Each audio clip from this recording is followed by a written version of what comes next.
మనం ఏ సమస్యతో ఉన్నా ఆయన కదులుతాడు మన కోసం. ఎంతో చక్కని మాట ఏంటంటే, ఆయన అరచేతులు నిన్ను చెక్కుకున్నాడంట. ఎంత చక్కని మాట అండి. ఎక్కడ చెక్కుకున్నాడు? ఆయన అరచేతులు ఉన్నావు నువ్వు. ఎంత ఇష్టమైతే ఆయన అరచేతులు నిన్ను చెక్కుకున్నాడు. నిన్నే చూస్తున్నాడు. నీ ముఖాన్ని చూసి ఎంతమంది చీదరించుకున్నారు. పొద్దున నీ ముఖం చూసానేంటి అన్నవారు ఎంతమంది ఉన్నారు. నీ తండ్రి, నీ తల్లి, నీ స్నేహితులే, నీ బంధువులే, నీ రక్త సంబంధికులే నిన్ను చూసి అసహ్యించుకున్నవారు లేరా? కానీ నువ్వు ఎంత ఇష్టమైతే, నిన్నెంతగా ప్రేమిస్తే ఆయన అరచేతులు నిన్ను చెక్కుకున్నాడా. నిన్నే చూస్తున్నాడు. అందుకే నువ్వు ఏ బాధలో ఉన్నా, ఏ సమస్యలో ఉన్నా నీకోసం కదులుతాడు. నీ కష్టాలు తీరుస్తాడు.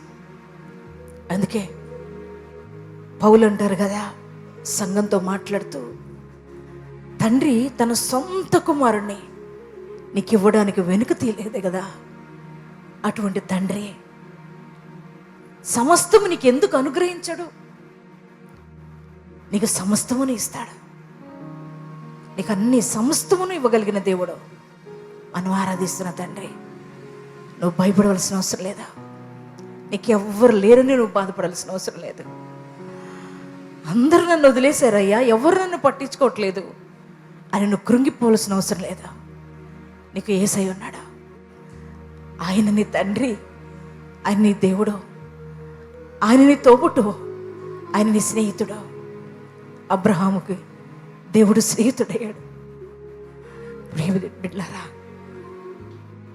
మీరు కూడా ఈ రోజున ఆయన నమ్మండి, పరిపూర్తిగా ఆయన నమ్మండి. నీకోసం సమస్తమును ఇస్తాడు. నీకోసం ఏది కావాలో ఆయనకు మాత్రమే తెలుసు. నువ్వు కృంగిపోవలసిన అవసరం లేదా. దేవుని బిడ్డలారా, ప్రతి వ్యక్తిని ఒక పర్పస్ మీద తయారు చేశాడు దేవుడు. ఒక పర్పస్ కోసం నియమించాడు దేవుడు. ఆ ఉద్దేశాలు నీలో నెరవేర్చడానికి ఈ కడవరి దినాల్లో కదులుతున్నాడు. మీకున్న ప్రతి గాయాలు ఆయన కట్టాలనుకుంటున్నాడు. మీకున్న ప్రతి బంధకాల నుంచి మిమ్మల్ని విమోచించాలనుకుంటున్నాడు. మిమ్మల్ని అందరినీ దీవించాలని ఆశపడుతున్నాడు.